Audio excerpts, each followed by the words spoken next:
con ellos, yo me pongo aquí. Pero voy a empezar yo aquí. Y luego cuando yo termine... Te sientas aquí. Me siento donde tú me digas. Aquí, para que no tengamos que movernos. ¿Vale? Y ellos dos aquí, que tienen que acercar.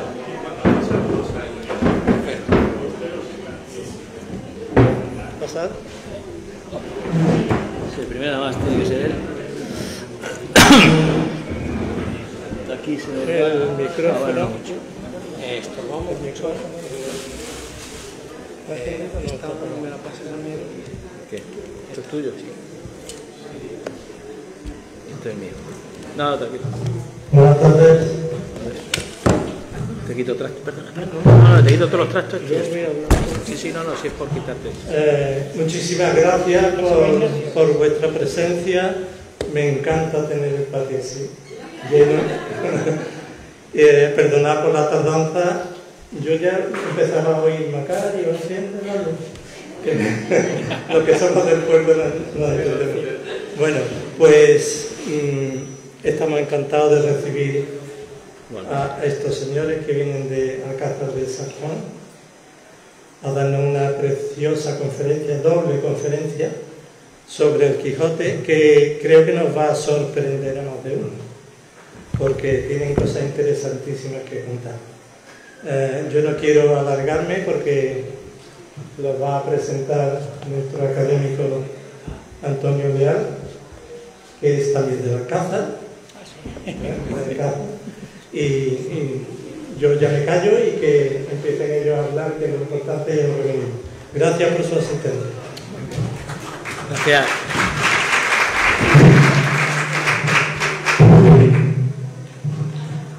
Bueno, señor presidente, compañeros académicos y compañeros de la Junta Directiva, don José Luis, les saludo. Señoras y señores, buenas tardes. Bueno, mi primera palabra de bienvenida son... quiero dar la bienvenida personalmente al patio de la Academia. Yo creo que es el lugar más emblemático que tenemos y por el que han pasado, evidentemente, ilustres conferenciantes.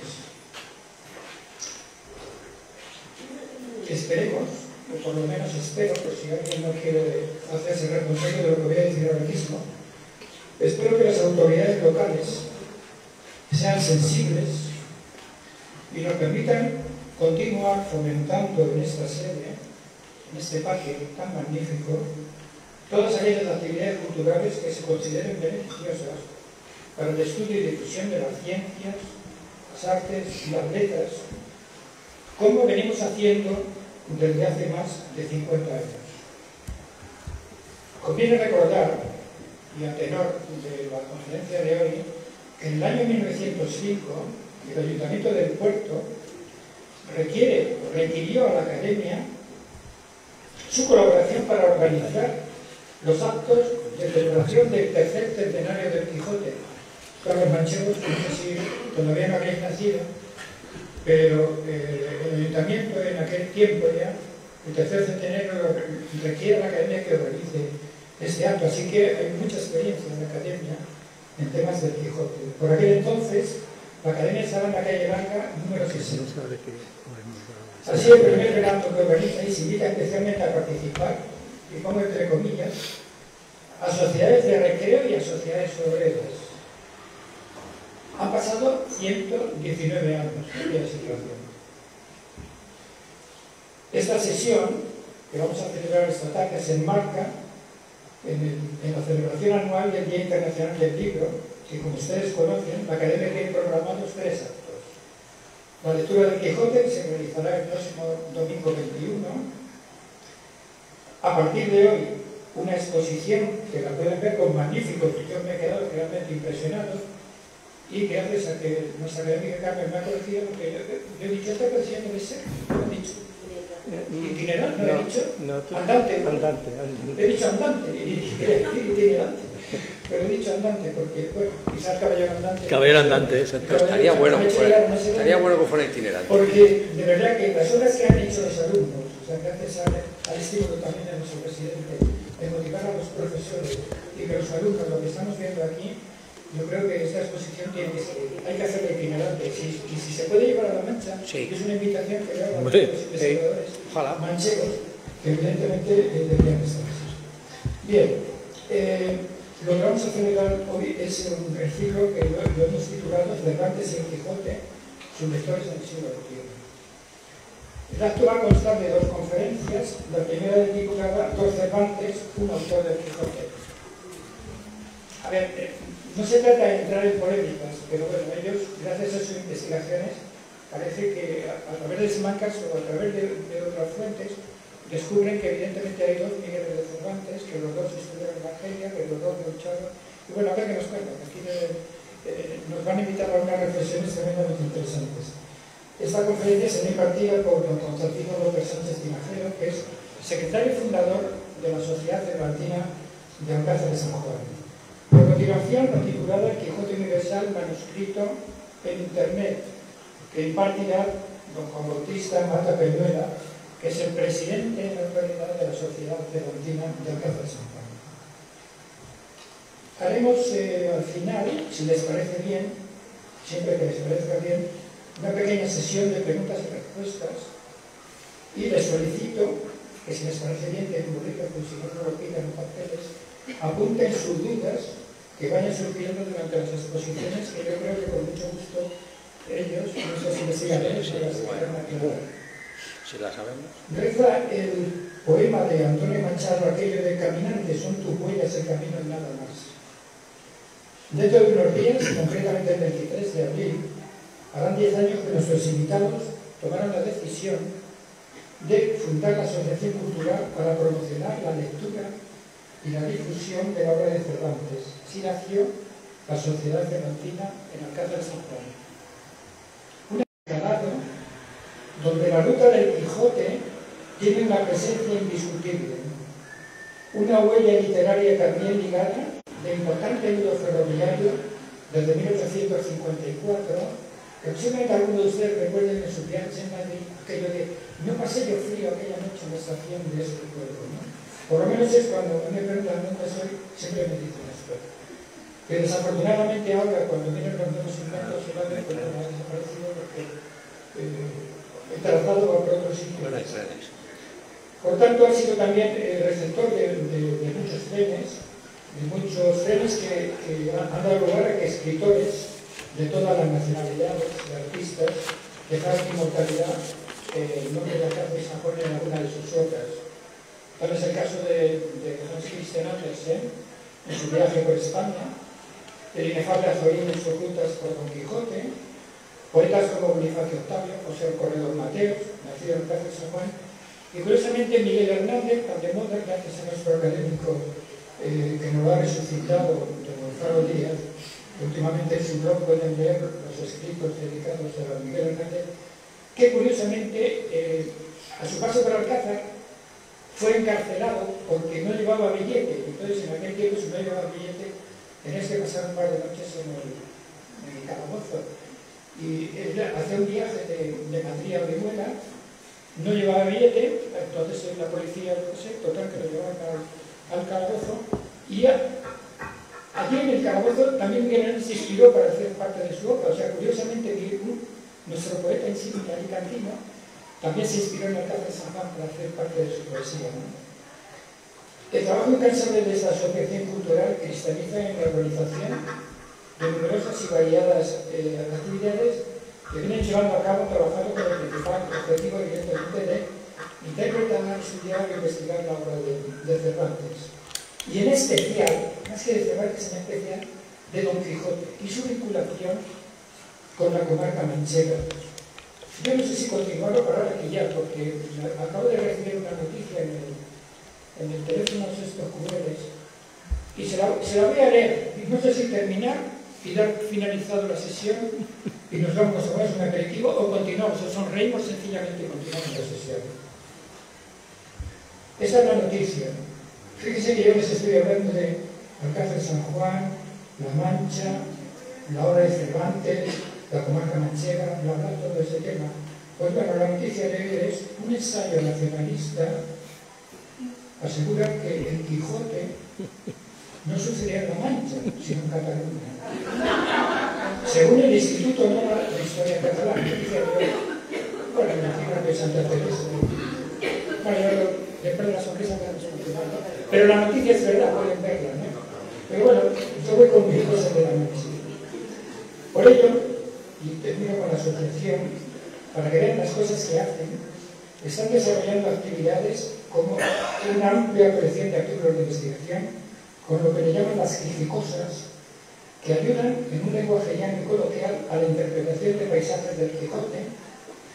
La obra más importante que han publicado la titula Las aventuras de Don Quijote en La Mancha, casi nunca contadas, gracias a uno de los socios, de los miembros de la asociación, Enrique Suárez Figaredo, que lo que ha hecho es leer el Quijote, quitar lo escabroso y dejar solamente lo sencillo para que lo entendamos todo el mundo. Parece que es un trabajo extraordinario. Es por tanto un Quijote para aquellas personas que no han llegado a leerlo, para los jóvenes, y donde aquello que se nos hace tremendamente farragoso, pues lo ha eliminado, por lo cual es un ánimo de una motivación para leerlo. Hacen otra actividad también muy reconfortante, es lo que llaman los almuerzos de Don Quijote, las mesas redondas cervantinas. Es tremendamente interesante porque en torno a una mesa, su vicepresidente Luis Miguel Román Alhambra, gran investigador que ha publicado varios libros, también da conferencias sobre las comidas del Quijote, que es un tema también muy interesante, o sea, que se habla en el Quijote de la gastronomía.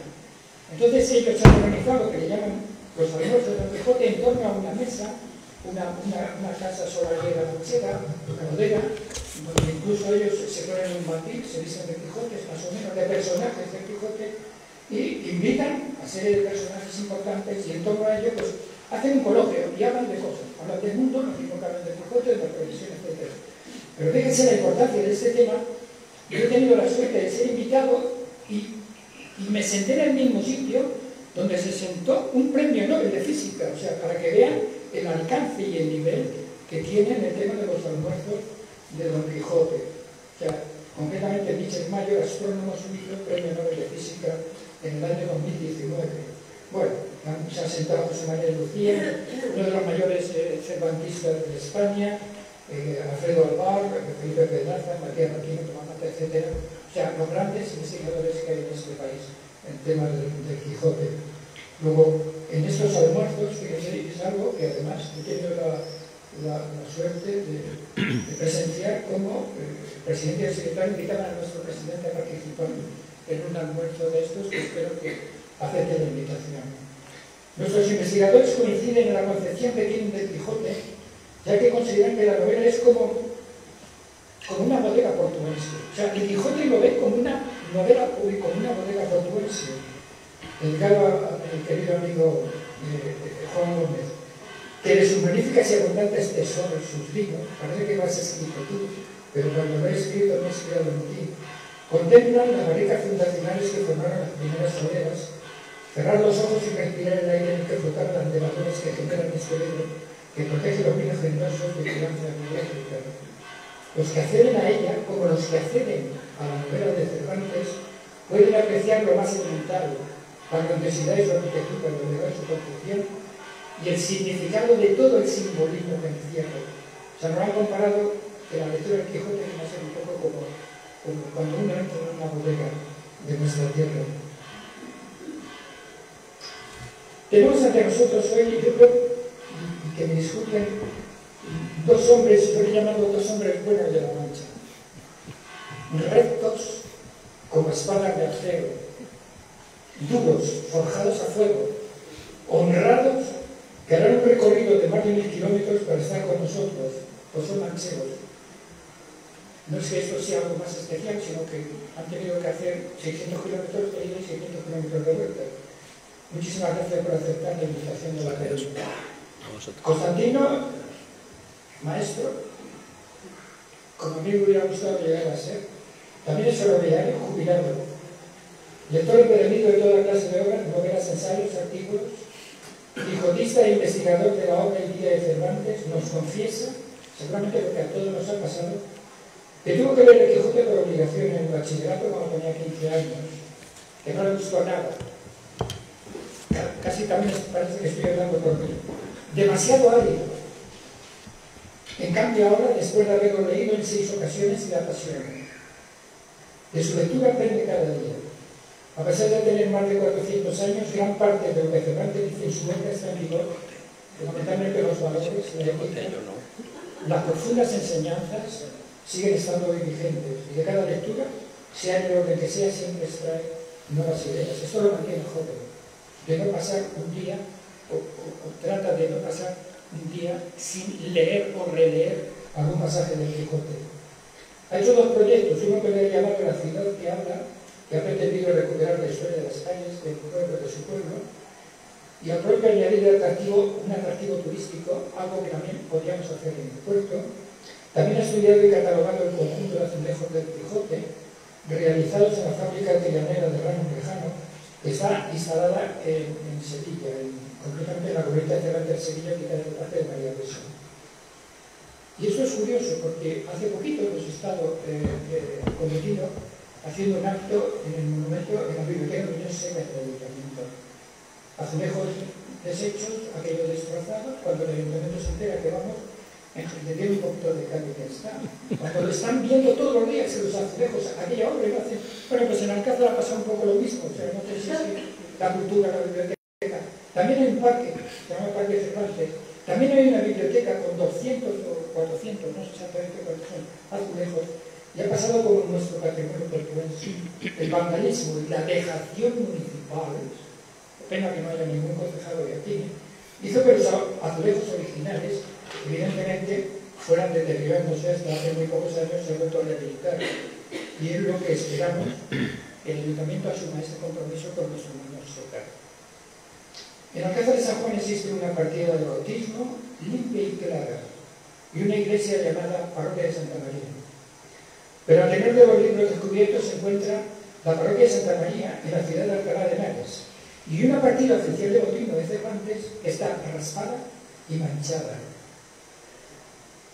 Bueno, ahí lo dejo, yo creo que algo que no se aclarar. Lo cierto es que eso de las cunas nos viene desde Homero, y ya también para hacerlo cercano también se encuentra Felipe II, donde después Fray Luis de León.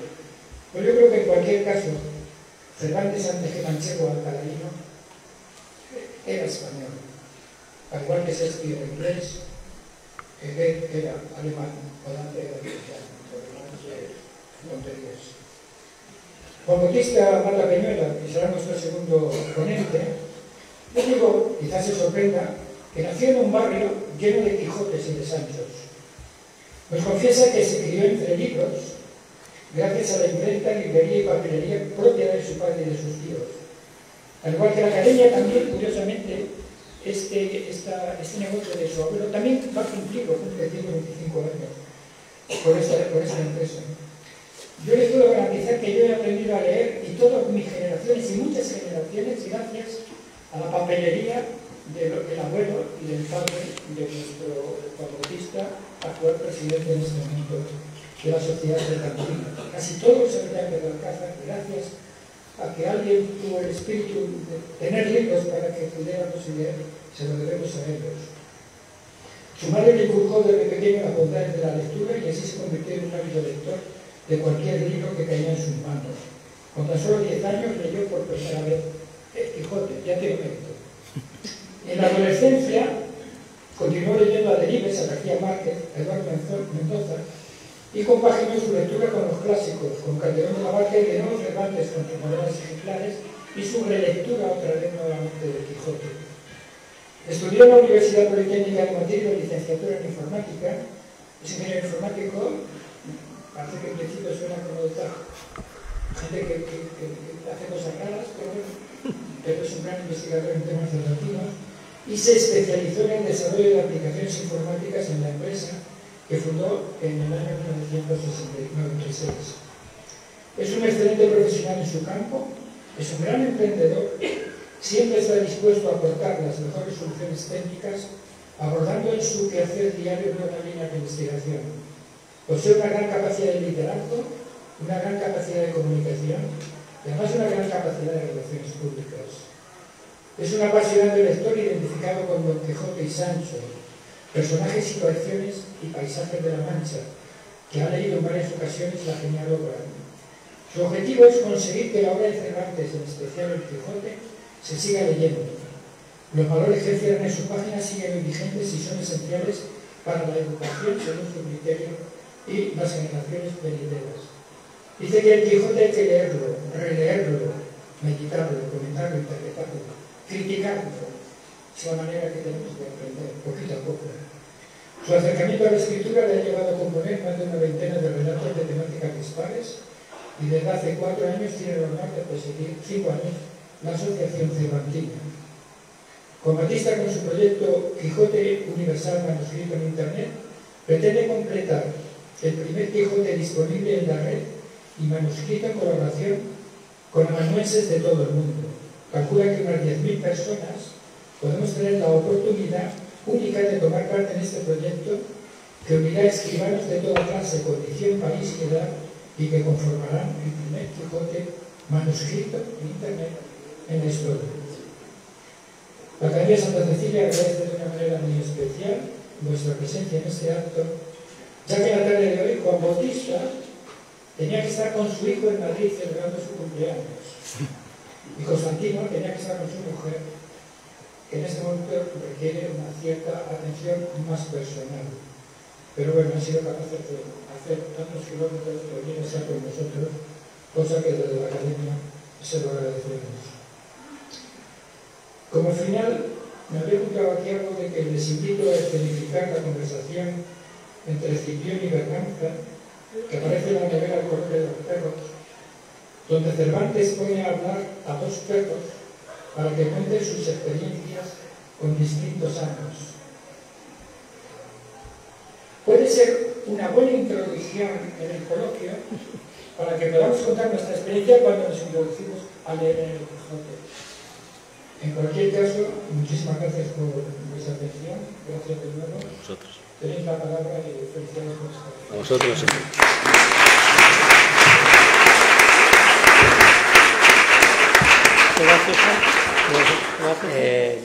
Yo creo que se oye, ¿no? Sí, no hace falta micrófono.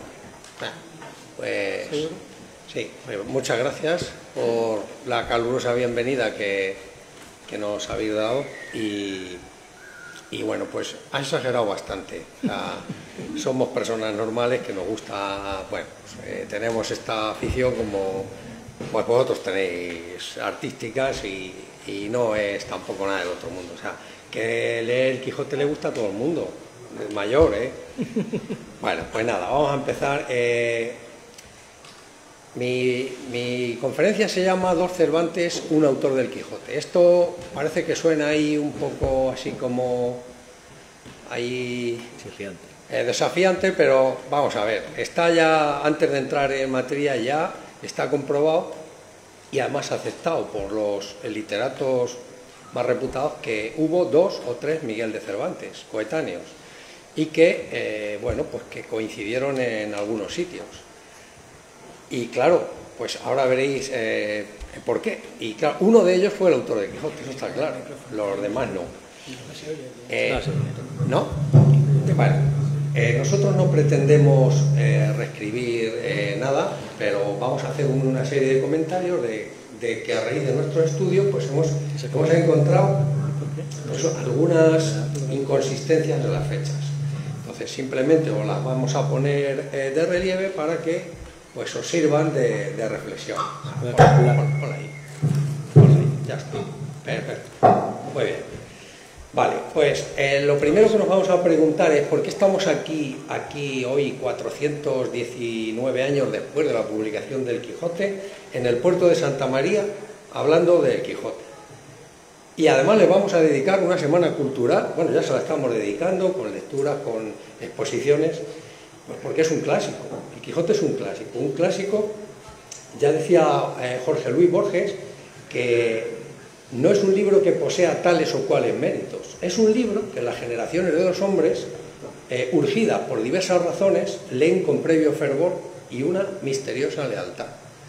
Un clásico es un libro que lo leyó mi abuelo, lo leyó mi padre, me lo ha recomendado que lo lea yo se lo recomiendo a mis hijos que no me han hecho ni caso, y sin embargo mis nietas sí están empezando con el juego a leer o a conocer lo que es el Quijote casi mejor que mis hijos. Eso es un clásico que va pasando y que la mayoría de las sagas familiares pues lo van leyendo.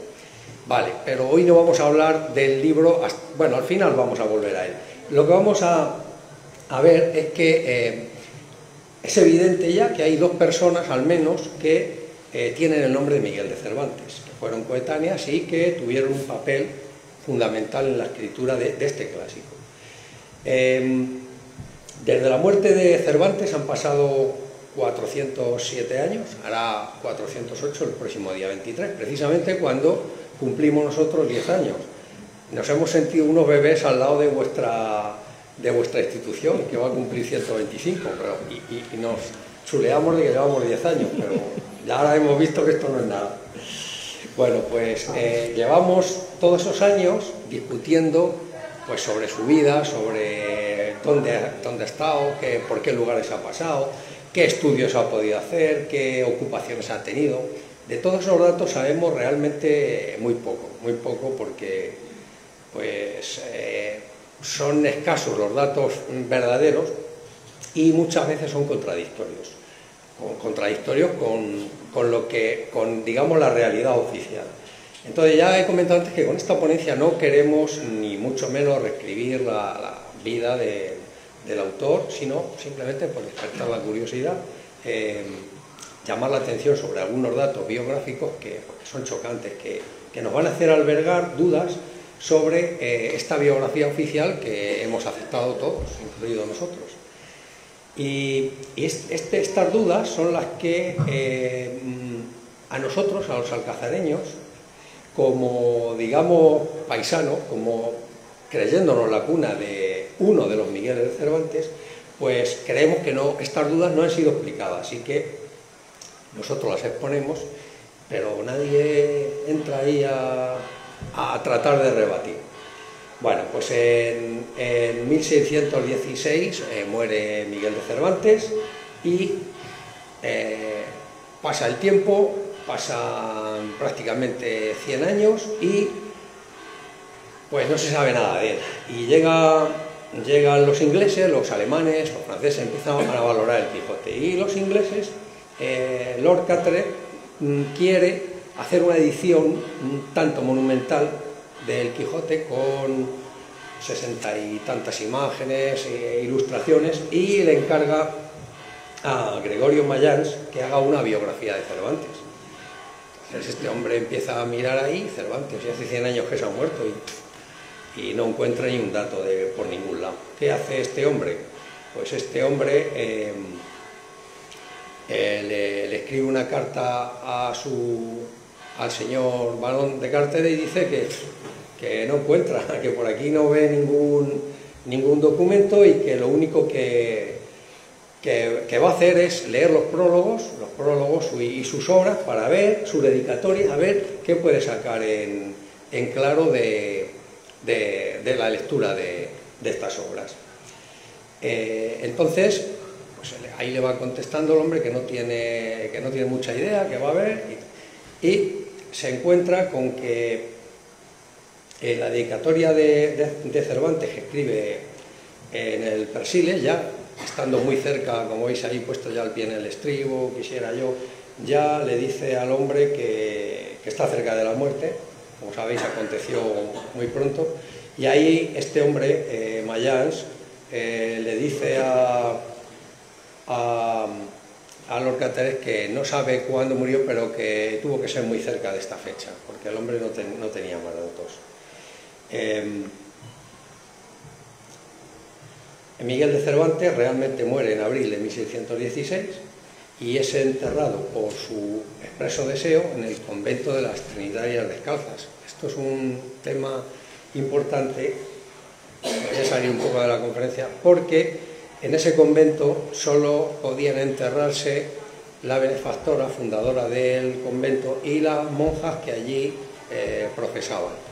Sin embargo está Cervantes y está su familia. Eso ya seguramente que os va a surgir alguna pregunta más adelante.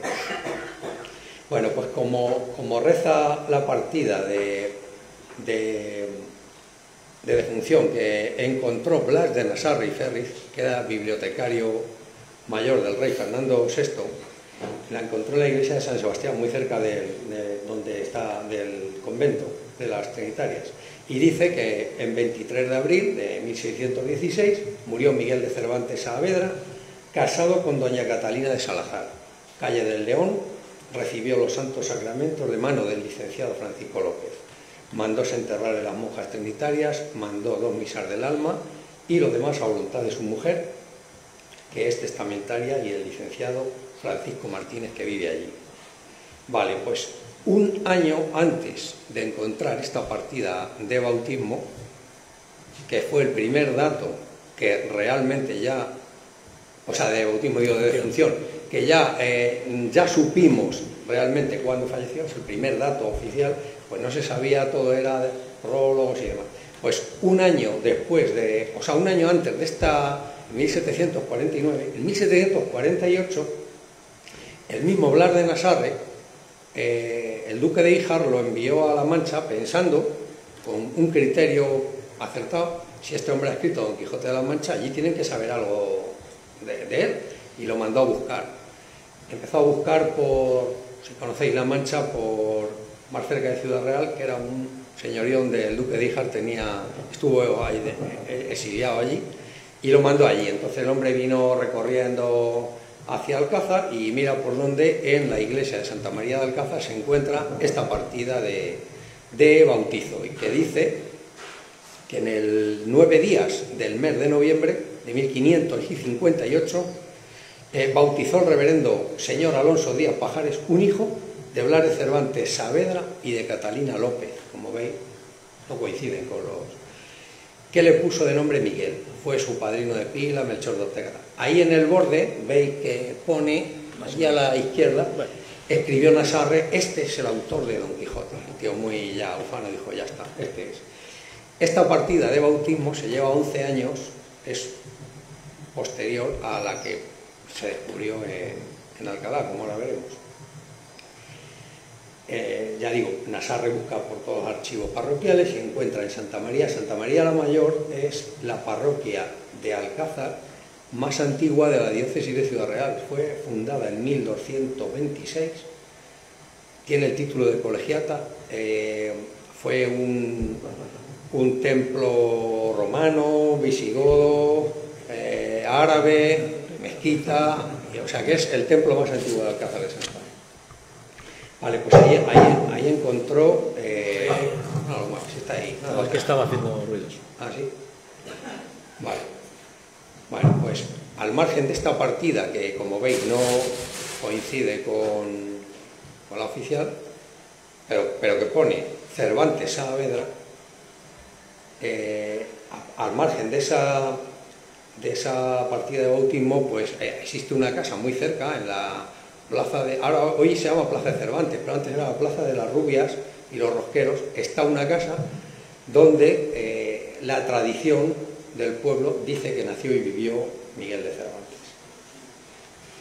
Desde que se descubrió la partida en 1748, claro, los alcazareños han creído que el Miguel de Cervantes que engendró el Quijote era nuestro paisano, que era manchego, pues por eso, porque conocía la Mancha, porque sabía de la idiosincrasia de los manchegos, que describe muy bien a los personajes, y esa idea tenía. Yo no estoy de acuerdo en esa tradición. Yo creo que la tradición, además tengo un artículo escrito sobre eso, arranca en el mismo nacimiento de Cervantes, o sea, en la gente que lo conocía y que era vecino suyo, porque esa tradición se ha mantenido, ha ido pasando de personas y ha llegado hasta, por ejemplo, cuando la Real Academia Española publicó la edición de 1780, que fue una similar a la que hizo los ingleses, ya digamos más con dibujos, con textos incluidos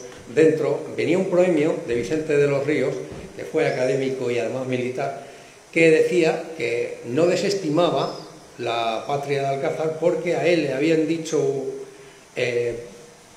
Alonso Cano, que era un obispo de Segorbe, que era un fraile trinitario de Mota del Cuervo.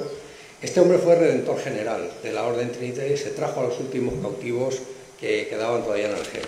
Y este hombre le habían dicho, conocidos de Alcázar, le había pasado de abogados de los consejos reales y de gente de la Inquisición, o sea, no cualquiera del pueblo, o sea, gente muy respetable, le había dicho que en esta casa había nacido Cervantes, y esa tradición prácticamente arranca desde la fecha del nacimiento de Cervantes. O sea que Alcázar tiene la idea de que allí nació un Miguel de Cervantes.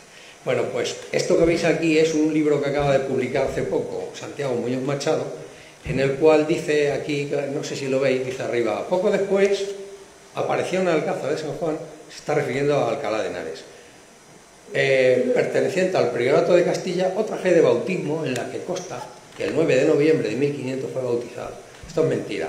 Este hombre en este libro lo dice 2 veces esto mismo, y esto no es así. En 1748 encontraron la partida de bautismo de Alcázar y se acabó la polémica. Nadie polemizó con Alcázar. Bueno, pues ya sabemos dónde ha nacido Cervantes, pero las circunstancias, la gente sabia, pues empezó a buscar, ¿no? Porque yo he leído en la topografía general de Argel, dice que liberaron, que hay un cautivo que es de Alcalá de Henares y tal. Eso lo dijo el padre Sarmiento, un benedictino, y empezaron a buscar por allí. Oye, pues hay que, efectivamente, mira, la topografía de Argel dice que hoy se cree que la escribió no el obispo Aedo, sino o bien Antonio de Sosa o incluso el propio Cervantes le ayudó, porque está contada toda la sucesión de gente directiva de Argel, sobre todo en la época de Cervantes, precisamente.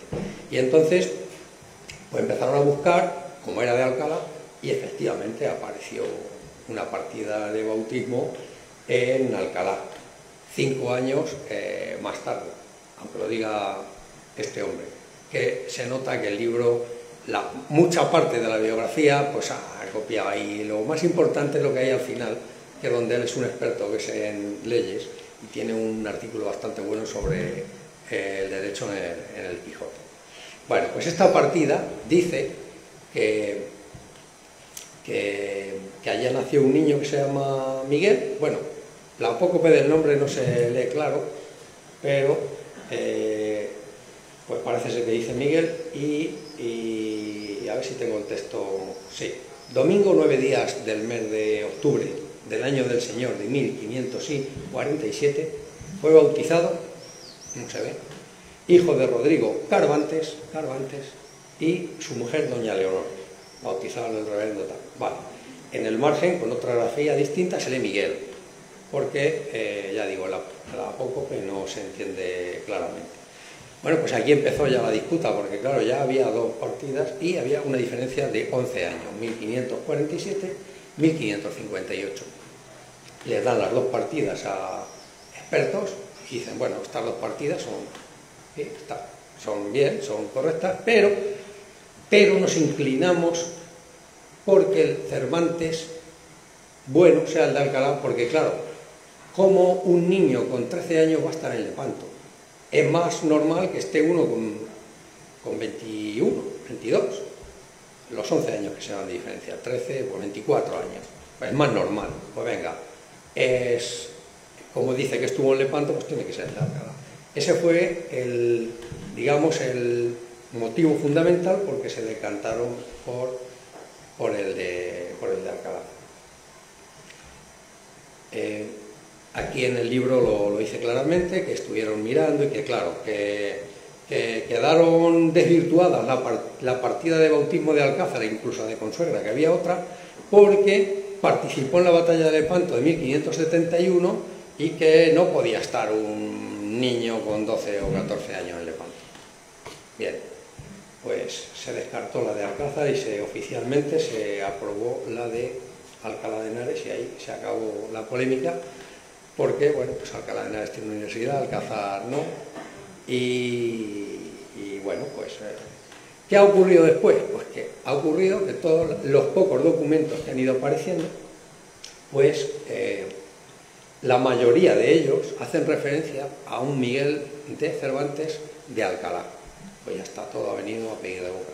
Y donde no hay una referencia clara, pues se lo han acoplado también al bueno.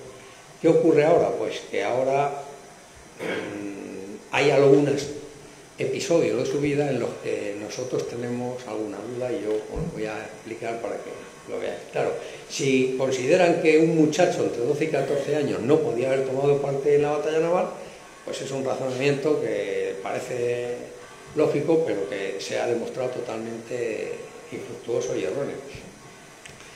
Bien, otra serie de documentos que han ido apareciendo, como el rescate de los trinitarios, él dice que Miguel de Cervantes es de Alcalá, y todos apuntan a que es de Alcalá, con lo cual pues no hay cuestión.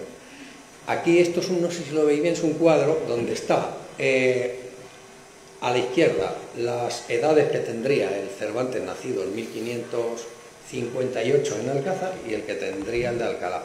Veis que, por ejemplo, donde está Lepanto, pues el nuestro tendría 13 años y el otro 24. Pues claro, si se toma en cuenta eso, pues a lo mejor te puede...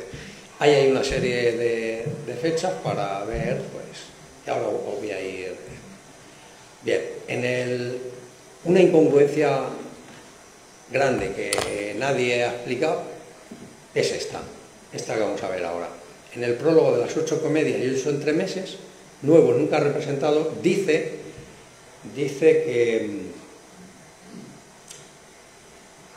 que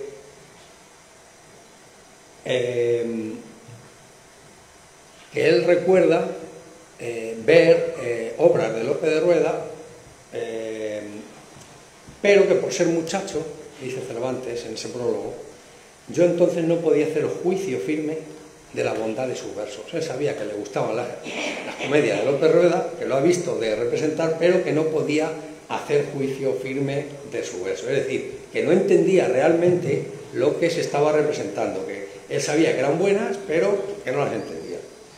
Vale, pues en esa época, un niño como el de Alcázar, que tendría 6, 7, 8 años, es normal que pudiera decir esto, que le gustaba, que se entretenía, pero que no atinaba a entender. Mientras que si el de Alcalá tendría 8 y 11, 19, 20, pues joder, un tío con 20 años no va a entender, no va a tener juicio para ver qué están representando. O sea, ¿veis cuenta como ahí hay el mismo Cervantes en el prólogo está diciendo que no entendía las comedias? El tío con 21 años no va a entender, si ya era un literato. Bien, pues esa inconsistencia nadie la... Bueno, pasan por encima, bueno, es que lo ha dicho Cervantes, no lo ha dicho la sociedad cervantina. Vale. En 1613, cuando escribió este prólogo, Cervantes tenía el oficial 66 años y el de Alcázar 11 menos, 55. En el mismo prólogo, Cervantes se enorgullece de haber estado en Lepanto y de haber perdido su mano izquierda en un arcabuzazo, herida que él la tiene por hermosa, aunque sea fea. Bien, pues él lleva muy a gala haber estado en Lepanto y haber sido herido, y lo reconoce en el prólogo, con lo cual pues todos los defensores de Alcalá dijeron, pues ya está, este es para allá. Bien, como sabéis, el 7 de octubre de 1571 tuvo lugar esta batalla, y el de Alcalá estaría con 24 años, ahí esta batalla, y el Miguel de Alcázar con solo 13. Claro, aquí parece que la discusión tiene más color alcalaíno, pero el mismo Cervantes nos ayuda, nos aclara cosas. Él, en el capítulo 51 de la segunda parte, pasa por su pueblo un tal de la Rosa, que dice que se ha ido con un capitán a las Italias, que con 12 años se fue con un capitán a las Italias. Eso lo dice Cervantes. No sabemos si era autobiográfico, pero lo que está claro es que el tal Vicente de la Rosa se fue siendo un muchacho de 12 años con un capitán a las Italias. Era normal que los niños de esa edad, sobre todo las familias pobres, pues buscaran la vida o como mozos iba a decir de espadas, como los toreros, de ayudantes a cargar arcabuces, de pajes de rodela, de ayudarles a llevar la impedimenta a los capitanes, o incluso tocando instrumentos de ataque, tambores, y empezaban ya su vida militar, porque no tenían medio la familia, y empezaban esa vida. De hecho, si habéis leído a La Triste, la historia de La Triste la cuenta Íñigo de Balboa. O sea, el que cuenta la historia es Íñigo de Balboa, que es un niño que con 12, 13 años, su padre muere, es compañero de A La Triste y se lo deja a su cargo. Y aprende toda la temática y lo cuenta él, todo lo que le pasa a La Triste. Entonces, ahí tenéis otro ejemplo de, pues eso, de que pasó un tal Vicente, o sea, un capitán y el Vicente de la Rosa, hijo de un pobre labrador, que se fue con el capitán y por allá y volvió al pueblo, el tío con sus plumas ya de soldado, pasando una serie de años. Entonces, bueno, pues esto el mismo Cervantes lo dice, pues está claro que podía haber chicos con esas edades en Lepanto. Bueno, en cuanto a la primera obra Cervantes escrita, que fue la Galatea, en 1585, pues es la primera obra de la que está muy orgulloso él siempre. Pues él esa obra se la dedica a Ascanio Colonna, que es el abad de Santa Sofía. Bueno, esto es que tiene también, esta es la época cuando ya Cervantes es mayor, es más difícil seguir cuál de ellos puede ser, pero cuando son más pequeños es cuando más inconsistencias hay, porque ahora veréis cómo él se va con Acquaviva, pretendidamente a Italia, porque Acquaviva, el cardenal, bueno, no era cardenal todavía, viene a España, viene enviado por el Papa a darle las condolencias al rey, que había muerto su mujer, y presumiblemente la escuela de López de Hoyos escriben unas poesías, y entre una de ellas escribe Miguel de Cervantes, y lo alaba López de Hoyos, y pretendidamente se fue como camarero, que lo dice él también, él sirvió como camarero a Acquaviva. Entonces lo lógico es pensar que un chico de 12, 13 años, 11 en este caso, porque fue antes de Lepanto, estamos hablando de 1568, se fuera de camarero, de ayudante de cámara para vestir, que no uno de 22, que era mayor incluso que el cardenal. Eso es una inconsistencia grande, pero bueno.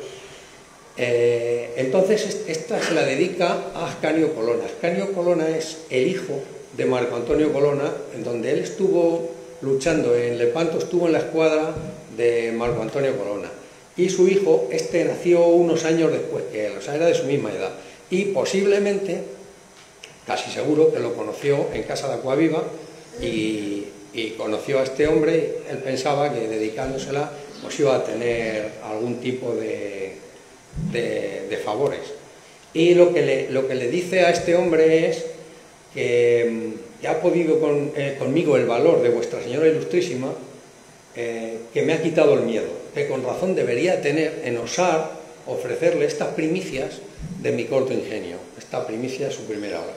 Primicia de mi corto ingenio. No parece que Cervantes lleve mucho tiempo escribiendo con verdadera satisfacción personal, como para mandar a imprimir sus obras, que ya estaba dudoso. Entonces, esto pega más en una persona más joven y más primeriza que no ya en un tío hecho y derecho. Bien, pues en este prólogo dice que sí, que aunque esté tan en desuso, él lo escribe en verso, en fin, y dice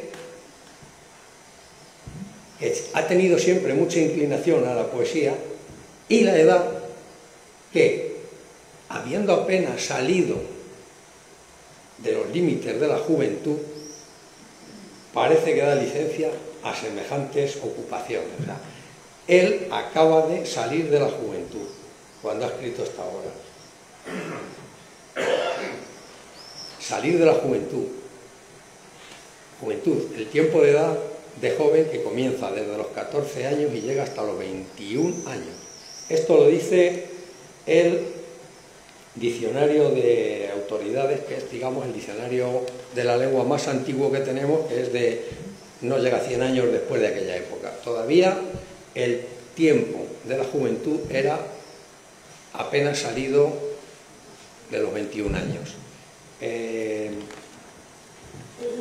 Parece evidente que de los dos Migueles, que vais a ver que existen, este párrafo pues fue escrito por el Miguel de Alcázar, con 27 años, tenía 27 años en 1585. Si la juventud en aquella época terminaba a los 21 años de edad, escribir esto el Miguel de Alcalá con 38 años, hombre, puede decir que ha salido la juventud, sí, pero ¿me entendéis? En estas edades pequeñas es donde de verdad se ven las inconsistencias grandes. Bueno, pues sobre esta frase se ha escrito poquísimo de Cervantes, poquísimo, y solo los de Alcázar escribimos.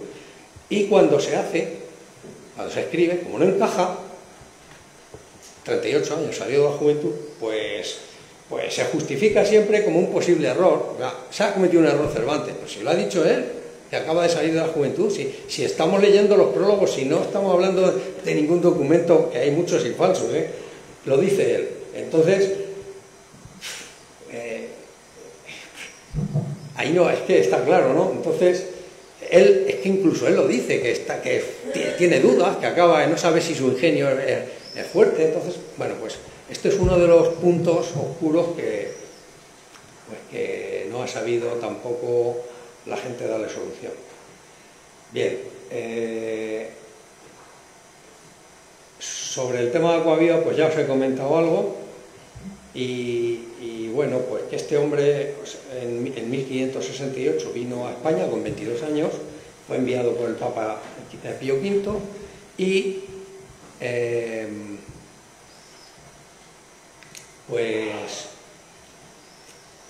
este hombre llegó a ser, si mal no recuerdo, prefecto de los jesuitas. Los jesuitas eran en Italia lo que los espías, el Vaticano tenía sus espías. Y este hombre vino aquí a dar las condolencias, pero vino a ver por aquí que veía cómo estaba España. Pero los reyes que eran de aquí, que tenían los mejores espías de todo el Mediterráneo, pues le cascaron a Cervantes para allá. Y dijo, no, tú te vas a ir con este y allí nos cuentas qué hay. Y de hecho, en todas las peticiones que Cervantes hace siempre para pedir mercedes, y dice sus años de servicio, siempre cuenta desde 1568, cuando realmente se alistó en el ejército 2 años más tarde. Entonces, esos 2 años, ¿cuáles son? Claro, ¿cuál de los Cervantes? Es que, entonces, en 1568, pues es muy posible que Aquaviva viniera y que, pues, le gustara. Me voy a saltar todo lo de Aquaviva y voy a ir derecho a estas exequias que escribieron López de Hoyos, que era el catedrático. Otra cosa importante, en López de Hoyos, la escuela de la villa era para alumnos de entre 8 y 14 años, porque cuando ya las personas eran mayores, como ahora, pues iban a la universidad. Pues el Cervantes de Alcalá, que nació en 1547, en 1568 tendría 21 años. ¿Qué hacía un tiparraco así en la escuela de la villa? O sea, que luego escribe una poesía, varias poesías, y dice López de Hoyos que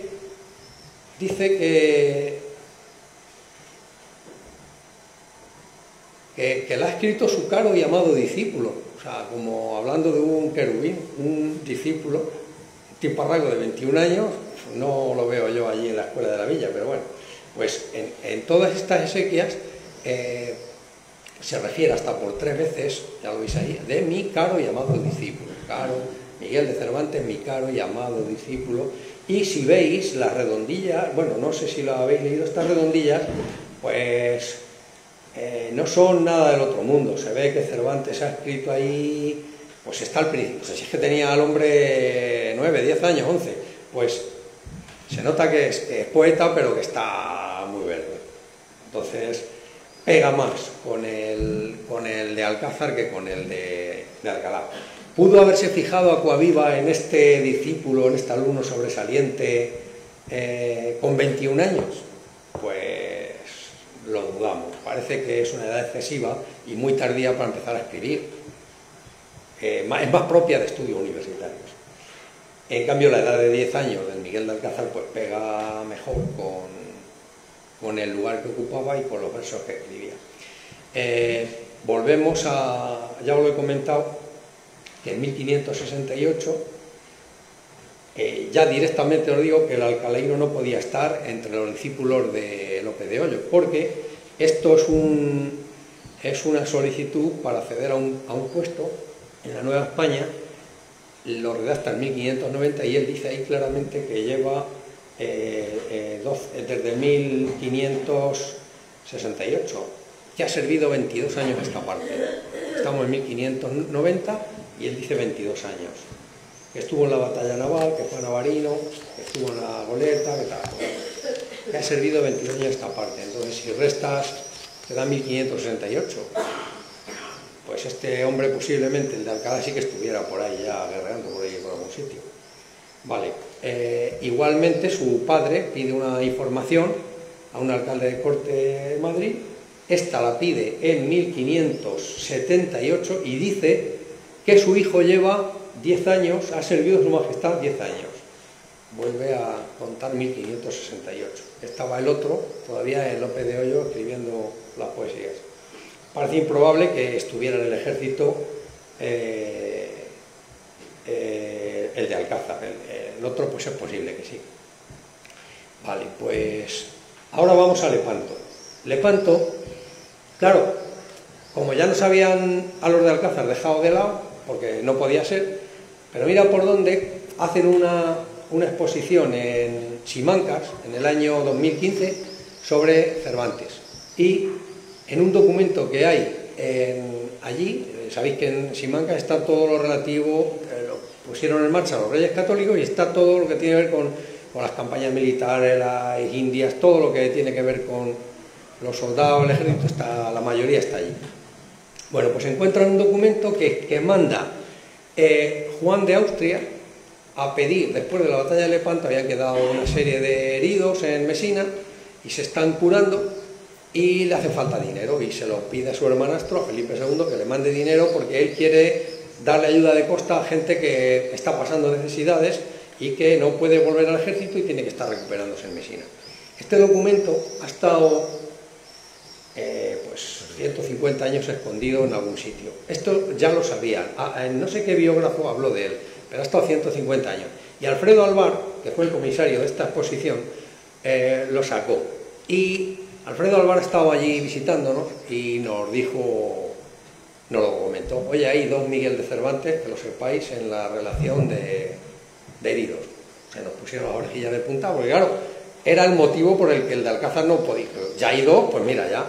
Y dice: no digáis nada porque esto lo voy a hacer yo público en un congreso, pero después, es más, si queréis, yo soy el comisario de la exposición y que os voy a enseñar el documento, estuvimos viéndolo, de hecho lo pedimos, lo tenemos, pero bueno, no se le ocurra pedirlo que está desaparecido otra vez.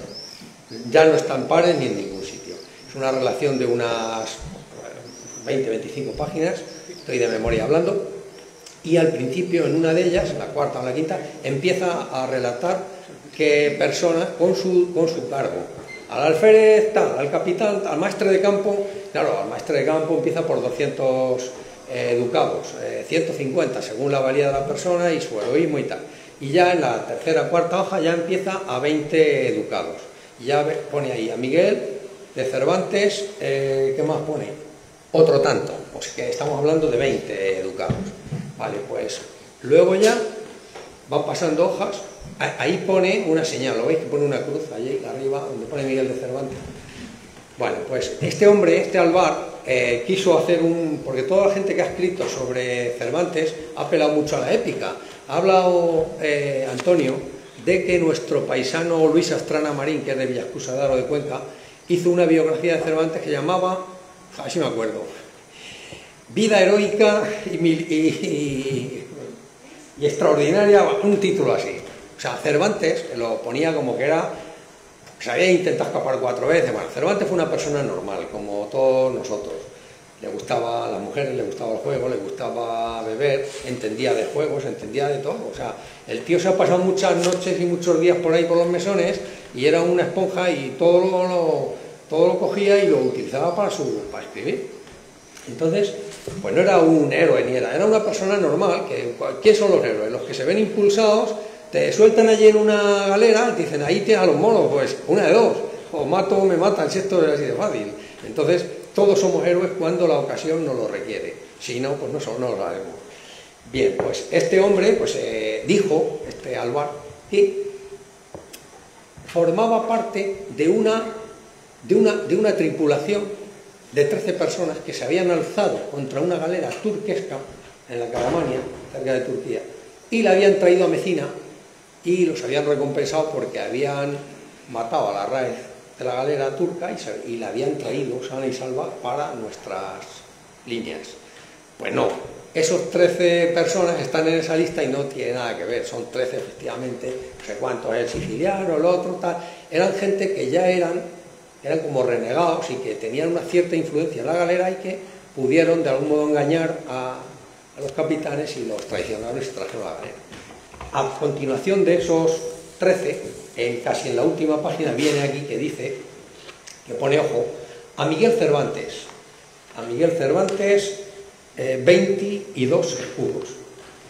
El escudo y el ducado más o menos equivalen, tenía un poquito menos valor el escudo, pero viene a ser equivalente a la cantidad, pero no es igual, ¿lo veis? Y no hay ninguna persona que se repita en la lista, ni siquiera los maestres de campo, ni los alféreces, ni nada, ni los sargentos. O sea, claro, los de Alcalá dice que es que era tan bueno que le han dado 2 veces el dinero. Vale, ya está, si es que lo solucionamos todo rápidamente. Es 2 personas distintas, Miguel de Cervantes y Miguel Cervantes. Hay 2 personas. Al principio de esta lista dice que la mayoría mancos, heridos, y la mayoría mancos, que están curándose de sus heridas en Mecina. Ya tenemos a 2 personas mancas y en Mecina. Pues muy bien, ya tenemos a 2 heridos en Lepanto y ya sabemos que por lo menos en Lepanto hubo 2 Miguel de Cervantes. Bien. Ahora, con esto se cae la teoría de Alcalá, pues ya hay 2 en Lepanto. Pues uno puede ser que fuera un soldado aventajado que estaba en el esquife al cargo de 12 soldados, como dice, porque también habéis de saber que hubo 2 galeras marquesas en Lepanto, 2 galeras marquesas, o sea que también es casualidad que los 2 fueran en las 2 que se llamaban, eso ya, pero hubo 2 galeras. Bien, hay ahora otra contradicción que también es muy difícil de explicar. Esto es muy reciente. Hay un señor que se ha dedicado a investigar cómo se movió el ejército en la época de Cervantes. Y él dice que hizo la campaña de Navarino, la goleta, pum, pum. Bueno, pues el Cervantes, digamos, oficial, está reconocido que estuvo, que precisamente nosotros nos vamos a ir a visitar el próximo día 16 al Regimiento Acorazado Córdoba número 10, que es el sucesor del Tercio López de Figueroa, que cumple 458 años, donde estuvo Miguel de Cervantes, y en fin, tenemos buena amistad con ellos por el nexo común de Cervantes. Pues este hombre inició su andadura militar, según se cree, con Diego de Urbina, en el Tercio López de Figueroa, y que después de Lepanto se reorganizaron las compañías y pasó a la de Manuel Ponce de León.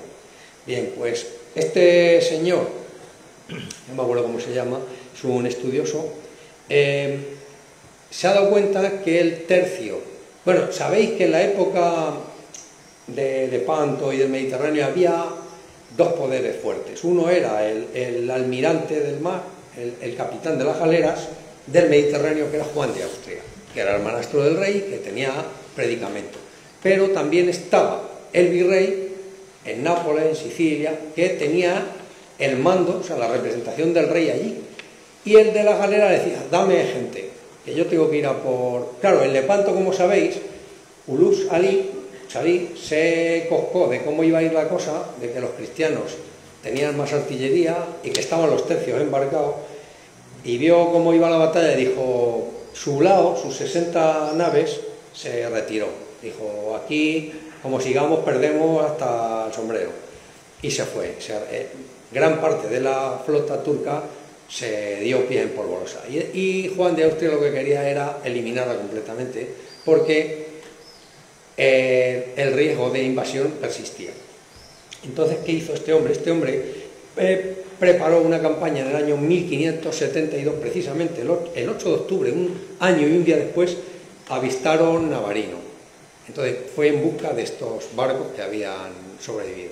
Pero resulta que dice aquí este historiador que el virrey pudo más que Juan de Austria. Dijo, no, el tercio de Figueroa no te lo llevas tú, este se queda en Sicilia, no sea que te haga la envolvente por allí, los otros con la galera y venga para acá. No, yo aquí tengo que tener a estos tíos.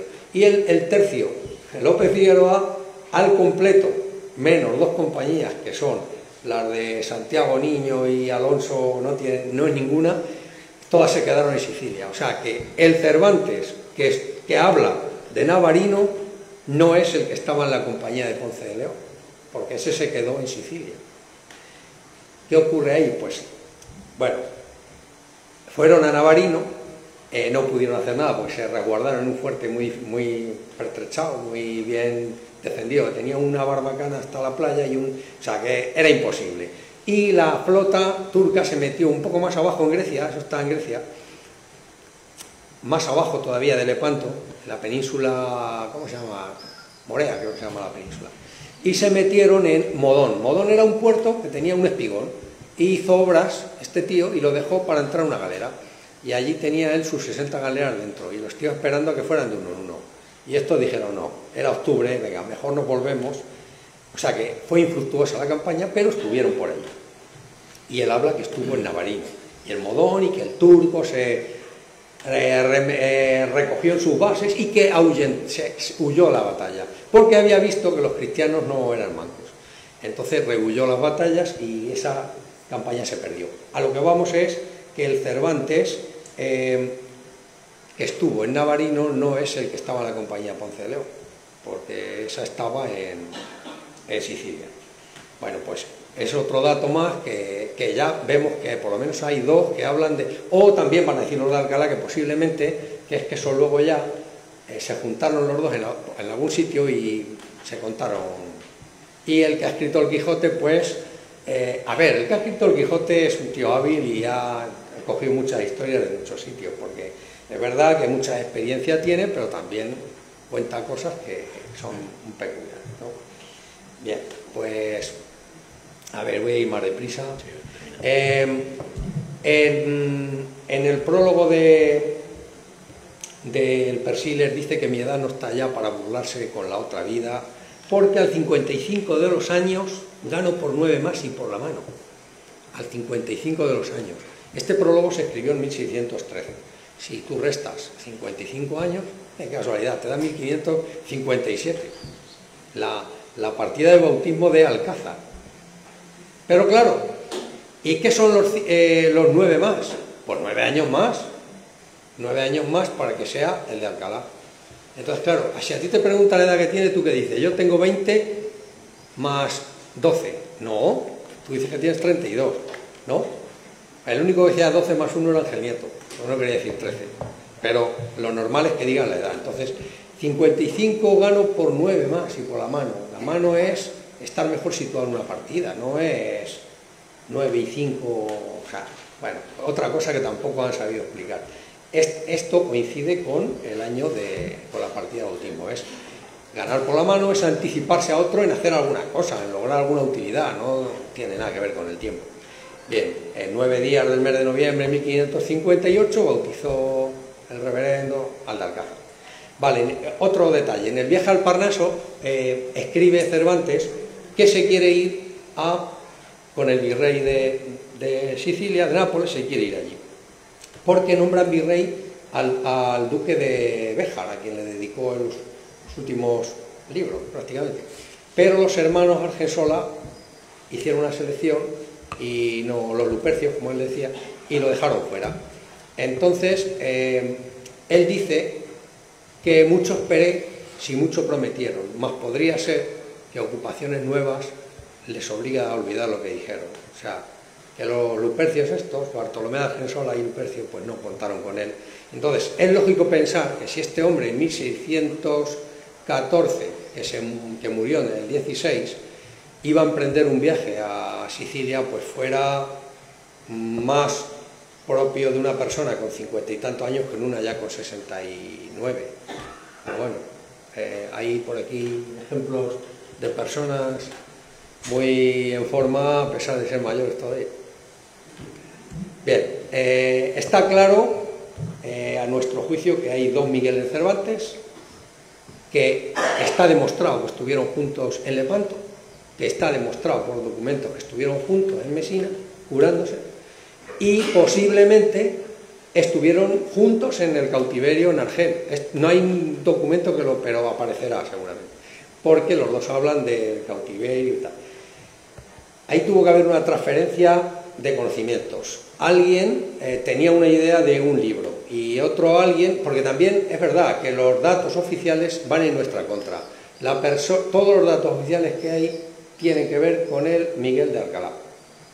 Quien pidió el permiso para imprimir el Quijote fue el Miguel de Alcalá. Entonces, claro, no podemos reescribir la historia. Podemos pensar que estuvieron juntos, que se contaron películas y que uno, pues, tomó datos y preparó el libro para imprimirlo, o incluso lo robó o lo compró. Eso no se puede saber nunca porque sabemos poquísimo sobre Cervantes. Bien, gran parte de todo lo que yo os he contado aquí lo ha investigado nuestro vicepresidente Luis Miguel Román, a quien le damos las gracias porque, aunque no somos en la sociedad, a Cervantes lo tenemos como en respeto, o sea, porque claro, hay mucha gente mirando por ahí, entonces tenemos mucho respeto y nos dedicamos a la obra, así a utilizar la geografía real, si los personajes, más a la obra, que es lo que debemos hacer. Para hacerle honor a Cervantes hay que leer su obra y estudiarla, y da igual si nació en Alcázar o nació en Alcalá o en Consuegra, es lo mismo, o en Córdoba, como dijo él una vez, en un juicio, testificó que había nacido en Córdoba. También en Valencia, cuando vino redimido del cautiverio, también no dijo la verdad, mintió en un juicio, porque se jugaba a ir a la cárcel. Todo el que venía diciendo cierta cosa de Argel lo metían en la cárcel. Entonces él dijo una mentirilla, porque dijo ya 2 veces en la cárcel ya no puede ser. Y entonces también mintió, pero bueno. Lo importante es, como he dicho, la obra. La persona está bien, fue un gran escritor, pero la obra lo ha trascendido. O sea, es un clásico, tiene renombre universal. Y lo que hay que hacer es leer la obra, que es un clásico, releerla, y nos va a hacer mejores personas, porque es un compendio de ética y de buenas costumbres y de buenos consejos. Entonces, solo recomiendo que leáis el Quijote todos los días un poco. Un poquito más. Un poquito más. Muchas gracias.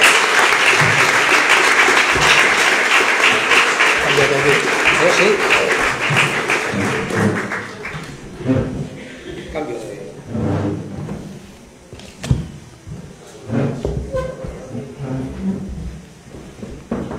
Un poco largo. Sé que me dio un rollo.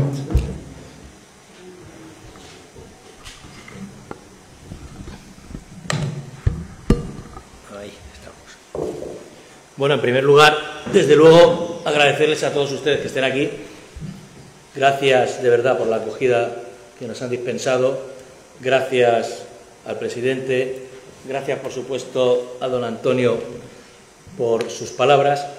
Realmente la ponencia mía, no se preocupen, es más corta, pero tiene dos ámbitos. No es solo lo que les voy a contar al final, que es el proceso, el gran proyecto del Quijote Universal manuscrito en Internet, sino que efectivamente, tal y como comentaba Antonio, y por mis orígenes, quería precisamente que entendieran cómo llegó a imprimirse, es decir, qué era la imprenta en los tiempos de la edición del Quijote, y pues eso es, a grosso modo, lo que les quiero explicar, y además el por qué están conectadas una cosa y la otra, porque es así. Quiero en mi caso también agradecer en esta primera parte de lo que es el Quijote manuscrito llega a la imprenta, que lo he titulado así, pues el trabajo que también, del que me he basado en parte, de nuestro querido socio de honor, Enrique Suárez Figaredo, que también lo comentó antes don Antonio Leal. Pues bien, en los tiempos de la edición del Quijote, pues la impresión de libros ya llevaba más de un siglo y medio, es decir, Gutenberg la inventó un siglo y medio antes, pero bien es cierto que no es como ahora, que pasamos del iPhone o del modelo X de tecnología en un suspiro a algo nuevo, ¿vale? Ustedes ahora oyen la inteligencia artificial, que yo la estudié, como bien decía, en el año 88 o por ahí, y ya existía la inteligencia artificial, lo que pasa es que ahora es cuando está de moda. Quiero decir que la imprenta había evolucionado realmente poco en cuanto a la tecnología. Y efectivamente pues requería de mucha mano de obra, pero no solo de obreros, digamos, sin cualificación, sino de gente, de oficiales que realmente tenían que tener una capacidad de manejo de la imprenta bastante efectiva. Esta es una imagen de la imprenta de la época. Bueno, luego veremos que está la pletina, el husillo, la palanca, el tímpano y la frasqueta, el cofre, el carro, importante también, y la manivela. Luego veremos realmente cómo los operarios hacían o manejaban la imprenta, pero uno de los elementos más importantes en la edición de un libro, y en aquella época, hoy todo el día cualquiera de nosotros vamos a una imprenta, o sea, una papelería, compramos un paquete de 500 folios, lo metemos en la impresora e imprimimos lo que sea, ¿no? Pero entonces, lo que era la elaboración en sí del papel era muy complicado. Y es más, el mayor coste de la edición de un libro era precisamente el papel, ¿vale? De la fabricación se encargaban molinos como los que ven aquí en esa imagen, también con sus diversos elementos, y se fabricaba hoja por hoja blanqueando trapos. O sea, los trapos los machacaban en un batán, se obtenía de ahí una pulpa fibrosa que se conducía a la tina, que es la parte de abajo que ven ahí en esa imagen. Un operario entonces movía la pulpa en tanto que otro introducía en ella en una rejilla enmarcada, y con unos movimientos de oscilación lo que hacían era rebosar lo sobrante y dejando sobre esa rejilla, sobre la tina, una fina película. Luego eso se volcaba sobre la pila de hojas recién hechas, se intercalaba también, interponiendo un lienzo entre hoja y hoja, y se prensaban otra vez para extraerle la mayor cantidad de agua. Y se llevaban a esos tendederos que se ven arriba, de secado, donde se dejaban, pues precisamente para que se secara. Estamos hablando, de nuevo, de un proceso muy laborioso. Teniendo en cuenta que cada ejemplar del Quijote requirió de 83 de esas hojas, de estas hojas, pero ahora las veremos más. Era un folio entero, o sea, realmente, y que la suministró, en este caso, el monasterio de Santa María del Paular, situado en la Sierra de Guadarrama, que bueno, para lo que era ese monasterio, pues era una fuente, lógicamente, de ingresos más que importante. Como decía, para la tirada inicial del Quijote, que fueron 1200 ejemplares, el molino tuvo que suministrar la friolera de casi 100.000 de esas hojas. O sea, imagínense eso para un libro más de los que se imprimían y de los que ellos suministraban dicho material. Como digo, un proceso también muy laborioso. Las hojas, respecto al montaje, solían medir más o menos unos 32 por 44. Un poco mayor que un poquito mayor que eso. Un poquito mayor. Y, lógicamente, de cada hoja que sería más o menos esto, lo van a ver aquí también en esta imagen más clara, ¿vale? De cada hoja de estas que decíamos, se obtenían 8 páginas, ¿vale? Por anverso y reverso. Con 4... Y reverso. Estas páginas, lógicamente, luego, como ven aquí en esta imagen de aquí, donde he dejado yo el... Bueno, es igual, por señalar, pero es lo mismo. No, era el otro, es igual. Allí lo tienes. Vale. Bueno, aquí luego se montaban en estos pliegos, digámoslo así, cuadernillos, ¿vale? Conjugados. Pues bien, a ver si va esto. Bueno. Respecto, hemos visto ya dos dificultades, lo que es sobre todo las hojas, ahora veremos el proceso de impresión, pero nos vamos a ir ahora a lo que son los tipos, es decir, realmente, y si seguimos con las dificultades, eran los tipos, es decir, lo que realmente hacía que se imprimiera. ¿Qué son los tipos? Bueno, como ven ahí, lo van a ver ahora en vivo. Los tipos se hacían en plomo, porque al fin y al cabo era lo más barato, pero previamente había unas matrices de cobre, ¿vale?, en las cuales al final estaban las letras, caracteres. Esto es un espacio, esto es lo que suponía un espacio, y aquí tienen pues tipos con una U, de diversos tamaños, diversa tipología de letra. Había también orlas, es decir, para separación de páginas, etcétera. Quiero que se los vayan pasando y se queden con alguno de ellos de recuerdo.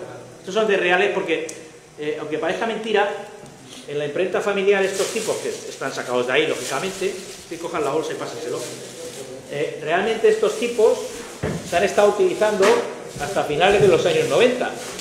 Lógicamente ya en los procesos muy inferiores, porque ya estaba el offset, es decir, ya estaba avanzando la imprenta, pero para que se hagan una idea de cómo funcionaba el tema, era esto lo que al fin y al cabo tenían que hacer.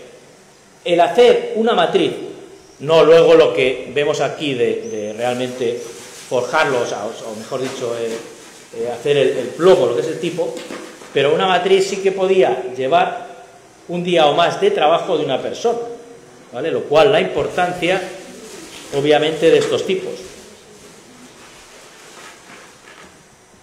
Y estos tipos, lógicamente, es lo que daban la composición real. Pero había que componer 4 planas. Porque realmente cada molde de 4 páginas, que sería esto, llevaba 4 moldes diferentes. Entre signos, espacios y tipos reales, necesitaba alrededor de 6.600 tipos. Eso quería decir que el operario cogía al revés un tipo, lógicamente organizado por letras y tal, cogía tipo, lo ponía, iba componiendo, con la dificultad añadida de que, claro, en el molde, que son estas 4 páginas, la orientación es distinta, con lo cual él tenía que componer en algunos casos de izquierda a derecha, es decir, no lo tenía, digamos, en la lectura normal, e incluso de arriba a abajo. Sin duda, era casi hasta la operación más dificultosa, porque además cualquier error ahí, cualquier error de composición, lo que hacía es que si empezaban luego, que lo veremos ahora mismo, a tirar esa impresión, pues no valía. En cuanto se diera cuenta el operario de turno, no valía. En definitiva, en este caso, para el famoso Quijote del que hablamos, pudo realizar casi 1.100.000 operaciones de las que estamos hablando.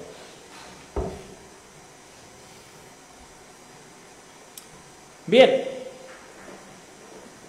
vamos al proceso de impresión. En esa imprenta que veíamos antes, lo único que no hemos visto es esta parte de las balas. Bueno, esto es simplemente eran como una de estas de cuero que impregnaban en la tinta y que sobre esos moldes pues los embadurnaban con la tinta, obviamente, el operario, que en este caso se llamaba el batidor.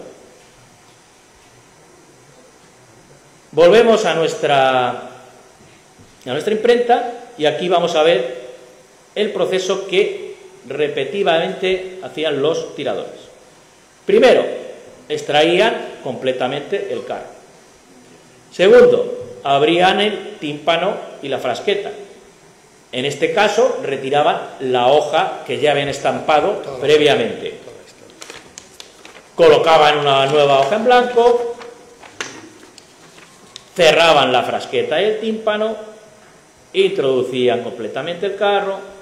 Aquí es donde venía el primer golpe de prensa para estampar la mitad del molde de ese de 4 páginas. Por un lado. Alzar la pletina, extraían parcialmente el carro, golpe de prensa para la otra mitad, Pero había que dar la vuelta. alzar la pletina y vuelta a empezar. Pues bien, una pareja de entintador, de batidor y de tirador era capaz de hacer esta operación que hemos visto, de decir, de realmente imprimir una hoja, o sea, una página, mejor dicho, Un folio.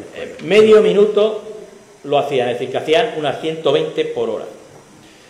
Teniendo en cuenta que para imprimir el Quijote se necesitaron esas 83 hojas que hablábamos antes, una tirada de los 1200 ejemplares del Quijote necesitó casi 200.000 operaciones de prensa. Y eso en tiempo se traduce en unas 1660 horas, eso claro, sin averías, sin bajas laborales, sin que uno se pusiera malo, que todo el mundo rindiera más o menos a un pleno rendimiento, valga la redundancia, total unas 28 semanas. En realidad, en el Quijote, y debía haber alguna premura, que ahora veremos luego al final, por menos una conjetura, sí que se utilizaron, es decir, el impresor, Juan Cuesta utilizó al menos 2 o 3 prensas, es decir, 2 o 3 de estas imprentas, con lo cual se pudo imprimir en menos de 3 meses. Y digo que habría prisa, aquí ya tenemos el Quijote impreso, puesto que de alguna manera hemos de explicar, o cómo se explica que esta edición contuviera una gran cantidad de errores, y algunos de bulto, que eran de ratas, de todo. Entonces, para ello, a ver, Juan de la Cuesta, es decir, el impresor, tuvo que, lógicamente, basarse en el texto de Cervantes. Los autores normalmente, o siempre, lo que hacían era presentar al Consejo de Castilla, en este caso, un manuscrito, pues, impecable, bien maquetado, que lógicamente no era el autor el que lo escribía, digámoslo así, sino que era un amanuense profesional que con el autor delante, pues iba realmente redactando y dejándolo impecable para que, entre otros, aquellos que luego colocaban los tipos, etcétera, etcétera, tuvieran los menos errores posibles. El texto, por supuesto, habría sido corregido también por los censores, etcétera. En el caso del Quijote, el impresor Juan de la Cuesta estaba en Madrid y el promotor Robles en Valladolid.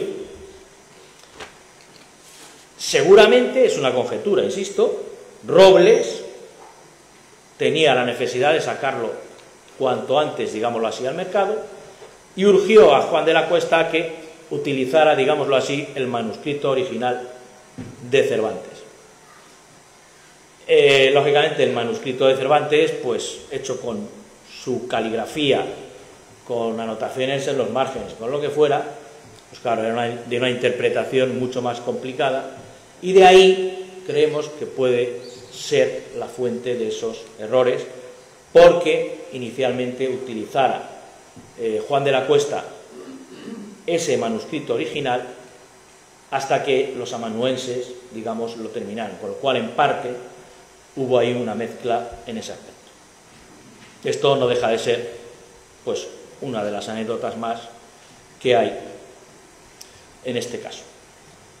Bien, ahora sí que voy a pasar un poco a hablar de de la otra parte, ¿no? De lo que serían los Quijotes manuscritos o el interés por manuscribir, es decir, por pasar del Quijote impreso a los manuscritos. Antes quiero destacar que, por desgracia, y yo creo que en este caso sí que ya han pasado bastantes siglos y va a ser muy complicado encontrar un fragmento, ya no digo la obra entera de esto que hablábamos, de ese Quijote escrito por él, por el propio Cervantes, es decir, su manuscrito de propia letra, y de hecho no hay ningún texto original de nada más. Lo único que hay, que es lo que pueden ver aquí, son cartas suyas, de la época suya de recaudador de impuestos, y por supuesto de recomendación suya a todo Cristo, perdónenme la expresión, o sea, al rey, a quien quiera, decir, recomendación para que por favor llévenme a las Indias, tal, no sé qué. Son lo único, junto con autógrafos, por supuesto, suyos. Pero no es un caso único.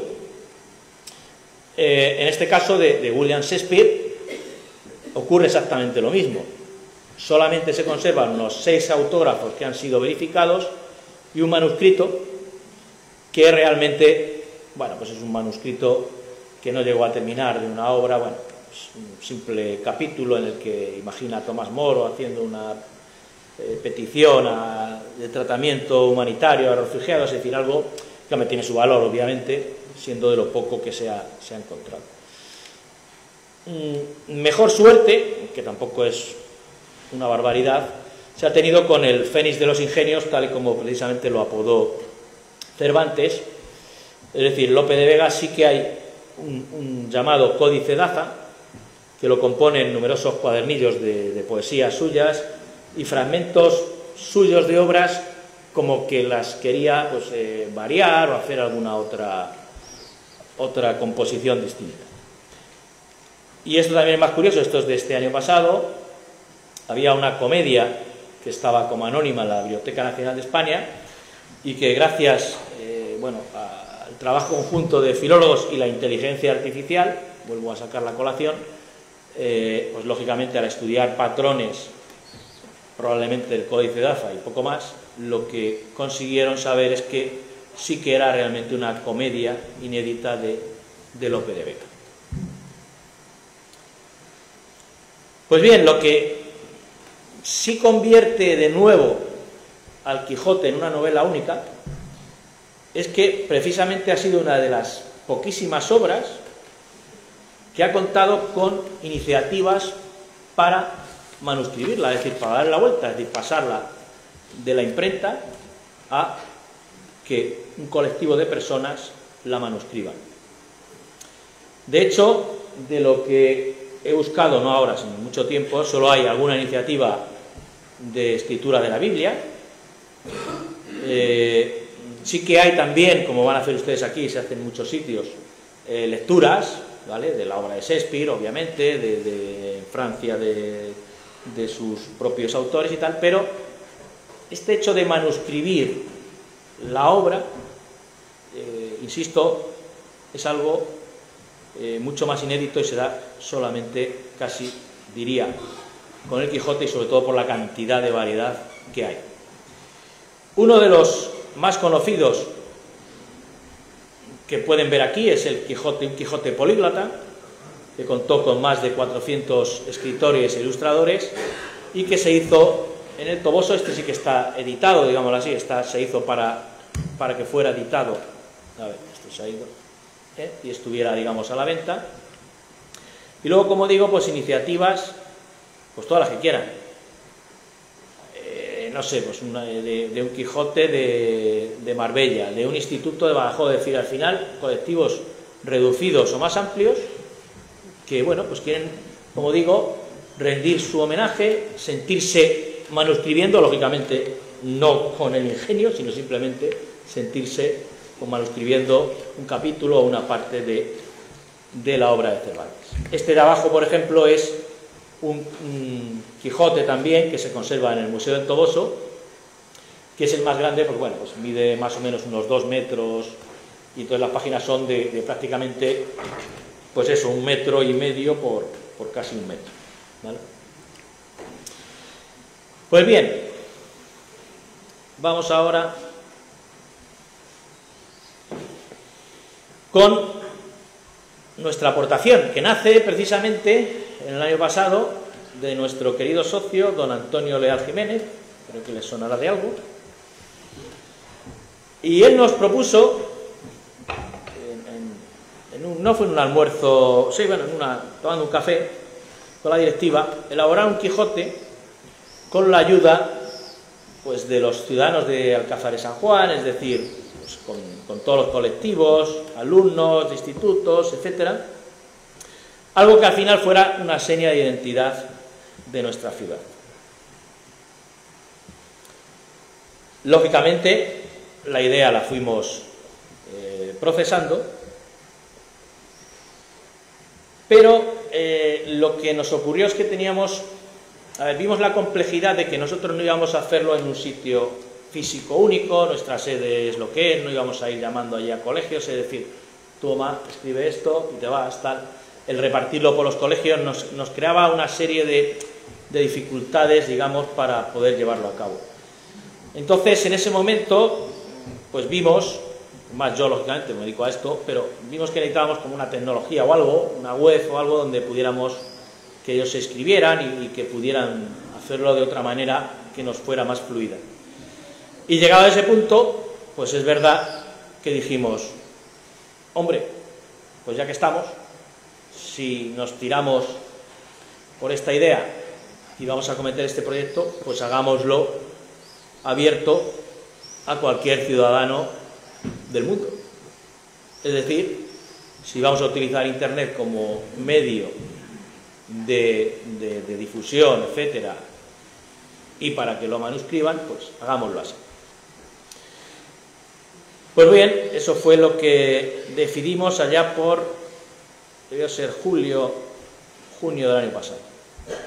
Entonces, en definitiva, lo que requeríamos inicialmente, después de, claro, de mucho estudio, era que necesitábamos para la primera parte del Quijote 5.200 participantes, basándonos en cortar, que así como lo hicimos, en párrafos de no más de 4 líneas.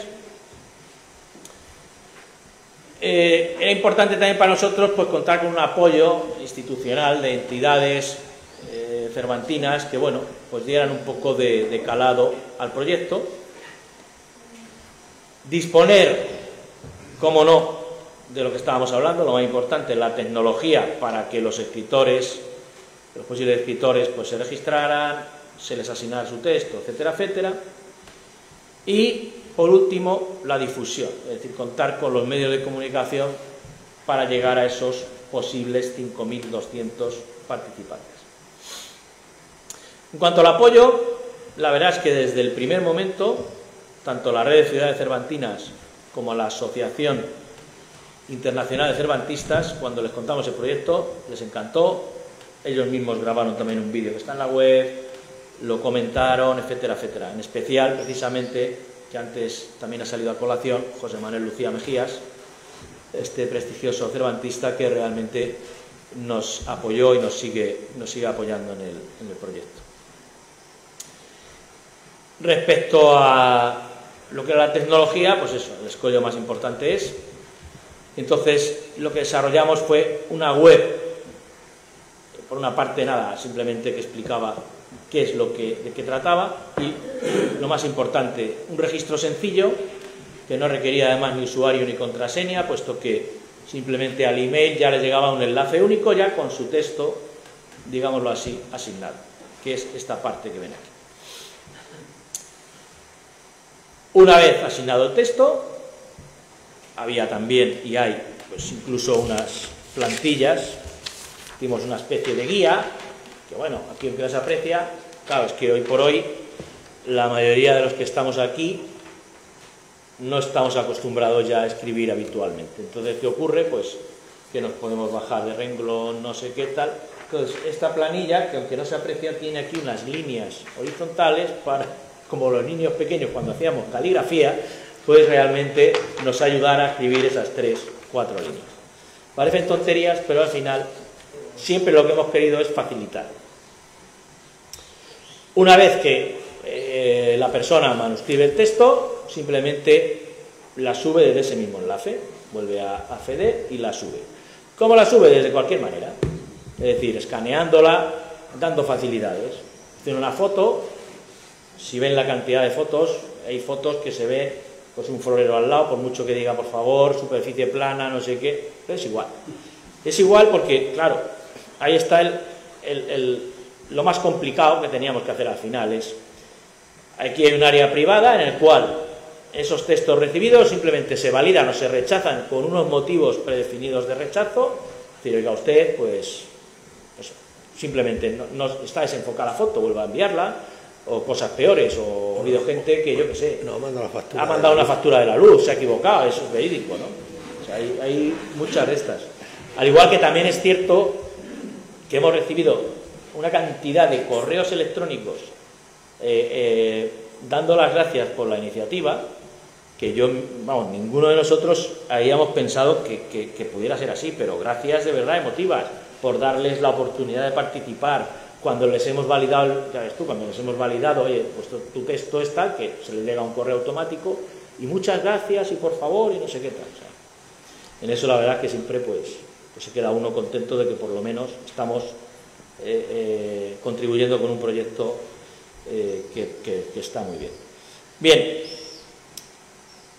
como decía, bueno, pues aquí es donde se ve más o menos donde validaríamos, vemos el texto y tal, y lo más chungo, que es, claro, esto que se ve aquí, bueno, aquí se ve mejor, esto es lo que decía, un texto que por supuesto no tiene fondo blanco, es una foto, la guía nuestra nos da igual porque ha utilizado la guía y está inclinado, ¿vale? Entonces, ahí lo que tenemos es una herramienta integrada en la propia aplicación que lo que hace es, hay que hacerlo a mano, pero más o menos en un minuto se consigue que quede esto, ¿vale? Que quede limpio y que quede para que luego constituya el siguiente texto, el siguiente, etc. Antes comentaba lo del tema de lo que se tardaba de operaciones de la imprenta. Aquí en este caso, pues solamente para esto vamos a necesitar unas 90 a 100 horas de maquetación, etcétera, más las que llevamos de aceptación y tal, que son más fáciles. En total también el desarrollo de la plataforma tiene más de 20.000 líneas de programación, de líneas de código picadas, ¿vale?, que también suponen esto, pero es verdad que esto, lo que hemos conseguido, esta sería la imprenta inversa, es decir, hemos pasado tenemos nuestra imprenta tecnológica con la cual podemos acometer este proyecto, como digo, para construir este Quijote universal manuscrito en Internet. Bien, una vez presentada los medios, que fue en diciembre, pues es cierto que lo publicaron, fue noticia en un montón de medios nacionales, de Latinoamérica, y bueno, la web a día de hoy tiene más de 214.000 visitas, creo que fue lo que vi ayer en el Google Analytics, es una barbaridad. Y como digo, teniendo en cuenta que el lanzamiento fue a primeros de diciembre del año pasado, y nosotros, soy optimista por naturaleza, pero yo calculaba que más o menos para noviembre de este año, a ver si teníamos un 30% de los participantes y tal. Y realmente tenemos un 90% de los párrafos ya manuscritos. Escritores de más de 40 países han participado, y lo bonito de esto es que al final no va a ser, claro, no va a ser un Quijote para leer, también se va a leer un Quijote de esto, al final es la curiosidad propia de los que han participado, más la de gente que se quiera acercar, y lo bonito son las tipografías distintas. O sea, aquí la que ven aquí arriba es una pasada, ¿vale? Es una pasada. O sea, ha habido algunas que hemos tenido que revisar por ver si realmente lo habían hecho a ordenador. Entonces ya cuando ves que una E tiene una pequeña diferencia con otra E o similar, ya dices, joder, es que no, es que... Y las hay mejores todavía que estas. Esto es un ejemplo. Pero luego hay letras pues normales. O sea, ya quisiera tener esta letra, por ejemplo. Todavía no me he puesto, pues me quedo para el último como capitán, pero... O esta, tal, pero bueno, hay otra más todavía aquí. Muy bonita. ¿vale? Pero la amalgama de lo que va a ser esto, es decir, porque esto puede ser, no es este el caso, pero puede ser que precisamente luego dentro de, o sea, en lo que es el Quijote manuscrito, pues aparezca esta, luego debajo esta, luego esta por otro lado, etcétera, y peores, ¿vale? Eso es lo bonito, o sea, que realmente sea un collage con 1000 tipografías diferentes. 5.200. Este Quijote, al final, va a ser de acceso gratuito en la propia web, se va a poder visualizar directamente o descargar en PDF, por supuesto lleva un índice donde vendrán cada autor, se podrá ir directo al y además al pulsar sobre el texto aparecerá también lo que es el texto original, ¿vale? Puede haber erratas, ahora mismo estamos intentando controlarlas y rechazar en algunos casos, pero oye, tampoco pasa nada si donde puse una V he puesto una B sin querer. En definitiva, todavía están a tiempo de participar, porque como he dicho, estamos a un 90%. Es muy sencillo, es entrar a universoquijote.com y ahí rellenar ese pequeño formulario. De verdad que les esperamos, será un placer. Pueden poner además, hay como una especie de pequeño currículum, ¿no? Como para poner quién soy, ¿no? Y ahí la gente suele además pues poner, mira, pues soy profesora de tal, o soy un alumno no sé qué, o soy un estudiante que está en Irlanda, en fin. O sea que, esto es lo bonito y esto sí que ahora ya tenemos claro que en noviembre, si no pasa nada, como fecha más o menos clara, verá la luz y bueno, pues como digo, será una forma más de difundir la obra de Cervantes e insisto en algo que también es único el Quijote, porque que haya tanto Quijote en manuscrito, es decir, una obra que tanta gente quiera volver a sentirse como Cervantes, pues eso no ocurre. Así que nada más, como he dicho, he sido breve. Muchas gracias de corazón, de verdad, por habernos acogido y por habernos atendido. Gracias.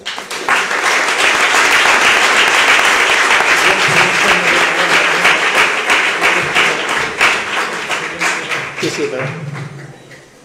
Bueno, si alguien quiere intervenir, preguntar algo a los ponentes, alguna duda, o simplemente pasamos a la copa que tenemos aquí. ¿Tenéis algo que preguntar? ¿Alguien? ¿No? La copa, bueno, muchísimas gracias por haber venido a esta ciudad. Gracias a vosotros. Gracias a vosotros por habernos acompañado. Y el que quiera quedarse, tomamos una copa aquí en el programa. Vale. Gracias por su asistencia. Gracias a vosotros. A ver, vamos a recoger los bártulos primero. Te voy a apagar. ¿Te han sobrado? ¿No quieres tanto? Yo he cogido una R. Una R, claro. He cogido una de tu nombre, claro. No, la que me ha tocado. No. Yo me llamo Carmen. Ay, pues tiene que haber C. Mira, mujer se llama Carmen también. Ayer le di una. Eso, a ver, qué mala suerte. No, esto lo que pasa es que flipa, la B,